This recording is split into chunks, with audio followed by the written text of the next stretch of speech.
Greetings, I'm Dr. Al Freeman, Education Executive for the South Wisconsin District. Welcome to National Lutheran School Accreditation How to Standard 6 Student Services. And Student Services incorporates a lot in Standard 6. I'm joined by Rob Lunak. I'm Rob Lunak. I serve here in the South Wisconsin District in the areas of innovation and improvement. And Dennis Gerke. I'm presently serving as the interim Assistant Director of Accreditation for School Ministry in the Lutheran Church Missouri Synod.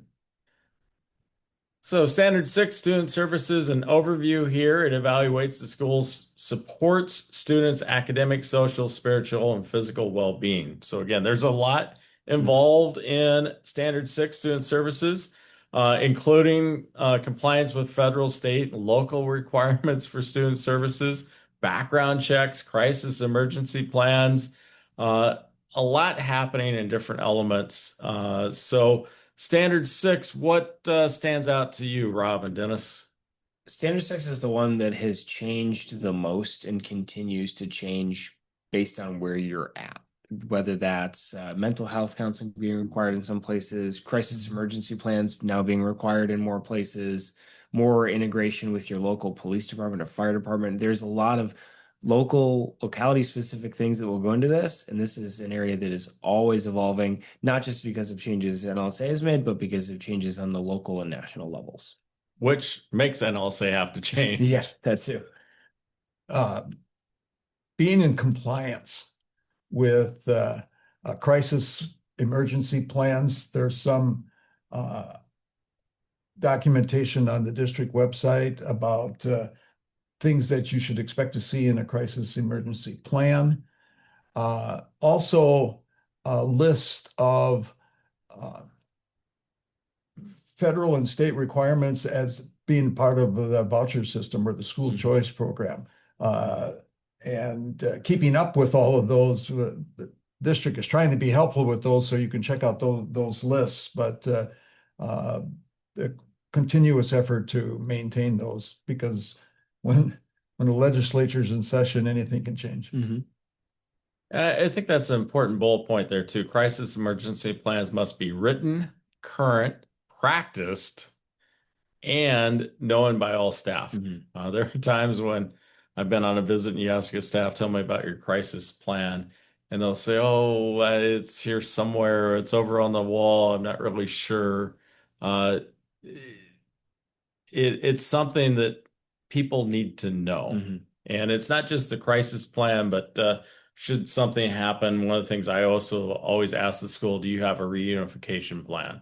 Do you know, should people need to leave the building, how you're going to account for them and get them back to their families, parents, the guardians, the grandparents, and so on. So this is something, Standard 6, very important because it covers so many aspects of student safety, health safety, mental safety, physical safety, all these elements.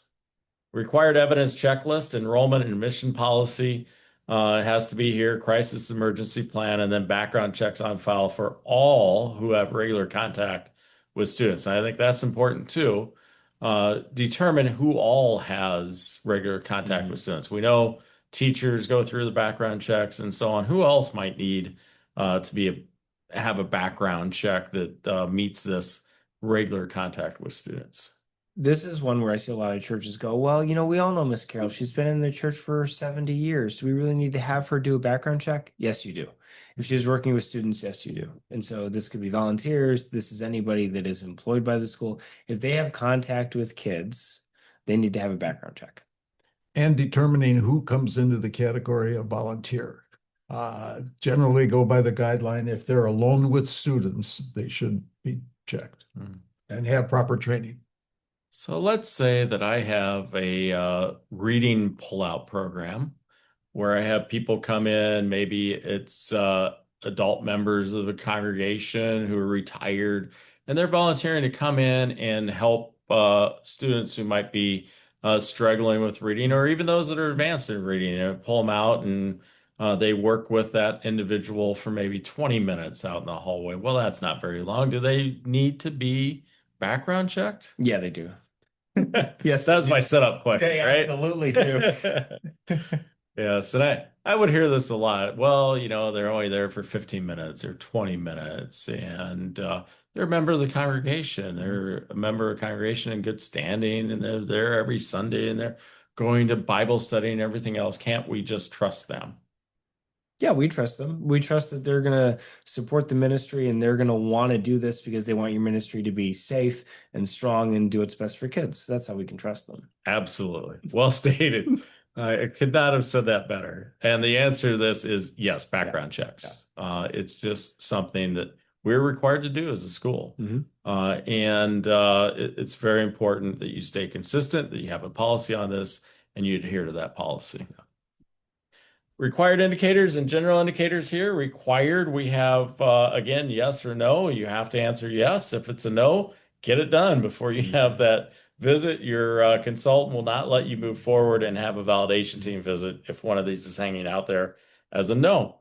So services offered by the school meet or exceed federal, state, and local requirements. Well, one of the important things here is to know those requirements. How do I know these requirements? You can really check with your ed exec on some of this if you're unsure. They're there to help you with a lot of that. And some of this, you're going to have to go find every year if anything has changed. That's another place where an ed exec is a really great person to say, okay, this is a new law this year. Maybe you have a lobbying organization in your state. We have WCRIS here in Wisconsin. They send out anytime there's legislative changes, what's required, what's not. And so some of that, you're going to have to go find, but for the most part, your ed exec will let you know. And I would just to reiterate what Rob said, we're very blessed to have WCRIS in Wisconsin that does a good job of keeping us up to date on those changes.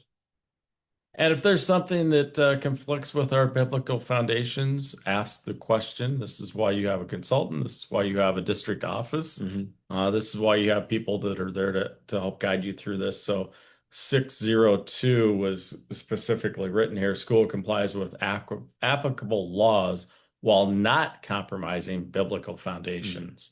And again, WCRIS in Wisconsin does a great job of helping guide us through that as well. General indicators here, you see 603 all the way through 606 in food services. Meet or exceed national and state guidelines. It says there, if applicable. When would this not be applicable?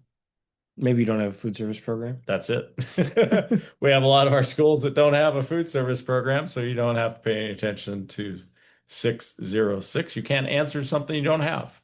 Although there are, even when you don't have a food service, how are the facilities being cleaned and safe and sanitary as part of that?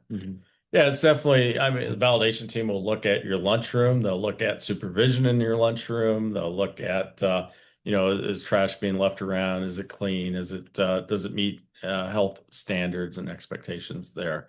Even if you don't have a lunchroom, just even the desks in the classroom. Which a lot of schools still use, lunch in the classroom. Coordinator checklists and tips. Here are some guides for you. Background checks, crisis plan, the admission policy, making sure all those items are there. There's the interview note there at the end. Teams will ask students directly, do you feel safe and supported at school? What does that mean? What are we looking for when we ask students this question? And teachers too. I always ask teachers the same thing.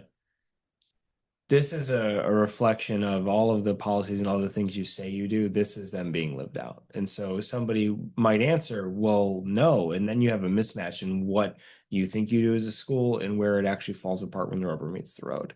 The vast majority of the time when we ask this question, we get, oh, absolutely. I love it here. It's a great environment. We have a wonderful culture. I feel very safe. But this is, again, the validation team here is here to kind of prove the things you're saying you do. And this is a really great way to see. We have this long chain of policies that we say we do. We have all this implementation that we do. Does that all trickle down to the people it impacts the most, our students and our teachers? And when we're asking this question, we're looking at all ways, physically safe. If you have any issues going on, is there someone that you can go to that's an adult, that's a teacher, the administrator? Do you have a school counselor that you can go to? All of these items, because being safe in school is one of the reasons why our students come to Lutheran schools. They recognize the importance of safety and the relationships and that Christ-centered atmosphere that they are in. That concludes our Standard 6 for National Lutheran School Accreditation How-To. We look forward to you joining us for National Lutheran School Accreditation Standard 7 on facilities coming soon.